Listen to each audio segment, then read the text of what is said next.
We've got team coverage of the shutdown for you on this morning. CBS News correspondent Christian Benavides is at Orlando International Airport. But let's begin with CBS News congressional correspondent Nikole Killion on Capitol Hill. Nikole, good morning to you.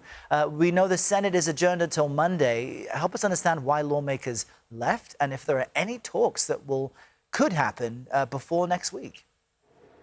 Yeah, and keep in mind, they also didn't hold a vote on government funding before they departed. Look, there was one Democratic senator, Jackie Rosen of Nevada, who tried to block the Senate from adjourning. Ultimately, she was unsuccessful, which is why lawmakers left, but she was arguing we should work on this through the weekend. Now, Majority Leader John Thune has said that there are some bipartisan talks underway. He remains hopeful that maybe those might progress throughout the weekend to ultimately try to find a resolution to end the shutdown.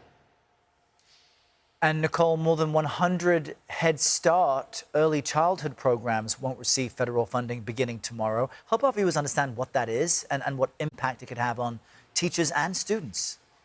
Obviously, Head Start is an early childhood education program aimed at combating poverty. So in many cases, these kids, 3, 4, 5 years old, they have class time, but they also get meals, breakfast, lunch, and often cases a snack. And they're really staples of many communities across the country. But those Head Start centers that have grants that are due to be renewed November 1st won't be able to renew those grants to get the federal funding they need to stay operational because of this shutdown. So we spoke to a Head Start director at one center in southwest Wisconsin. Take a listen to what she told us about the potential impact.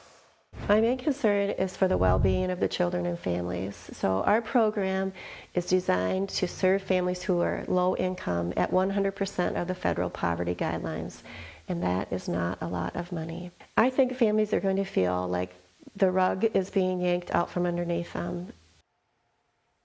Yeah, and that really can't be underscored enough because, for instance, at this particular program, about 75% of the families, and this program has about 300 kids enrolled, about 75% of those families are on SNAP or WIC benefits. And again, that funding, too, is due to lapse this weekend, meaning people may not be able to obtain their food stamp benefits. So that is equally concerning for not only this Head Start director, but many of these programs as they're concerned, kids and their families could potentially go hungry. I've talked to a number of different programs who are trying to partner up with local food banks and other community resources to, at the very least, even if they have to close their doors, find a way to ensure that these families get fed.